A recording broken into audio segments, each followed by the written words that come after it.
வீடியோவில் வேர்ப்னா என்னன்னு பார்க்க போகிறோம். தமிழில் வேர்ப்னா வினைச்சொல்னு சொல்கிறேன் இல்லையா, ஆக்ஷன் வேர்டு. இந்த சென்டென்ஸ் பாருங்கள், ஐ ஆம் ஸ்பீக்கிங் நவ் அப்படின்னு இருக்கு. இங்கே நான் என்ன பண்ணுறேன், பேசிகிட்டு இருக்கேன், செய்கிற வேலை என்ன, ஸ்பீக்.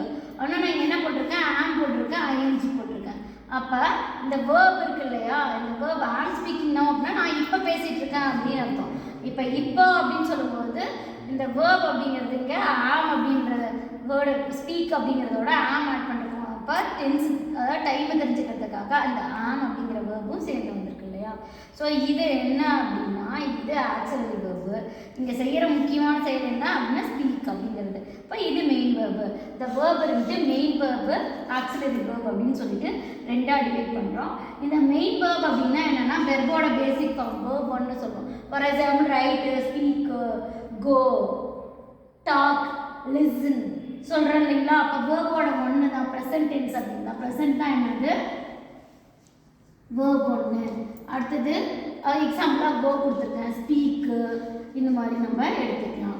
நெக்ஸ்ட்டு வேர்போட தேர்ட் பர்சன் சிங்குலர்னா என்ன தெரியும், நம்ம ஏற்கனவே ப்ரீவியஸ் வீடியோவில் பார்த்துருக்கோம். ப்ரொனவுன் நடத்துக்குள்ள ஹீ, ஷீ, ஈட், அவன், அவ, அது இல்லாமல் ஏதோ நேமாக இருக்கலாம், சிங்குலராக இருக்கலாம். ஹீ, ஷீ, ஈட்டுக்குன்னா நம்ம வேர்போட எஸ்இஎஸ் ஐஇஎஸ் சேர்த்துருந்தோம். அப்போ கோ வேர்ப் ஒன்று, பேசிக்கோட ப்ரெசண்ட்டில் மட்டும் இஎஸ் எஸ் ஐஇஎஸ் இந்த மாதிரி சேர்த்து எழுதுவோம். He ட்ரைஸ், he goes. ஸோ அப்போ இது ஒரு ஃபார்ம். இந்த மெயின் வேர்பை நம்ம என்னவா பார்க்கலாம், 5 ஃபார்மில் பார்க்கலாம். வேர்ப் ஒன்று இல்லை வேர்போட எஸ்இஎஸ் ஐஇஎஸ் சேர்த்து எழுதுவோம். வேர்ப் 2 அப்படின்னா என்ன அப்படின்னா சிம்பிள் பாஸ்டில். இப்போ போகிறேன், இப்போ போயிட்டேன், முடிஞ்சு போச்சு பாஸ்ட் டென்ஸில். இப்போ கோ, அடுத்து செகண்ட் வேர்ப் 2 வெண்ட் அப்படிங்கிறது. அடுத்தது வேர்ப் 3 அப்படின்னா என்னென்னா பாஸ்ட் பார்ட்டிசிபிள் அப்படின்னு சொல்லுவோம். அப்போ கோ, வெண்ட், கான். வேர்ப் 3 என்னது, gone. Like, liked, liked. Maximum past participle எப்படி இருக்குன்னா இடி ஆட் பண்ணாவே பாஸ்ட் பார்ட்டிசிபிளும் மேக்ஸிமம் காமனாக இருக்கும்.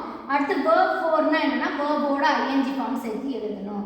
அதை நம்ம என்ன சொல்லுவோம் அப்படின்னா ப்ரெசன்ட் பார்ட்டிசிபிள் அப்படின்னு சொல்லுவோம். For example going. இப்போ வேர்ப் ஒன்னோட ஐஎன்ஜி ஃபார்ம், பேசிக் வேர்போட ஐஎன்ஜி ஃபார்ம் சேர்த்து எழுதணும் அப்படின்னா அது ப்ரெசன்ட் பார்ட்டிசிபிள். இந்த verb main verb, auxiliary verb அப்படின்னு சொன்னேன். இந்த மெயின் வேர்ப் எத்தனை இருக்குன்னா 5 ஃபார்மாக இருக்குது. அடுத்து ஆக்சிலரி வேர்பு. ஆக்சிலரி வேர்ப்னா என்ன அப்படின்னா ஹெல்பிங் வேர்பு. அது வந்து நெக்ஸ்ட் வீடியோவில் நம்ம டீட்டெயிலாக பார்க்கலாம். தேங்க்ஸ் ஃபார் வாட்சிங். Please subscribe my channel.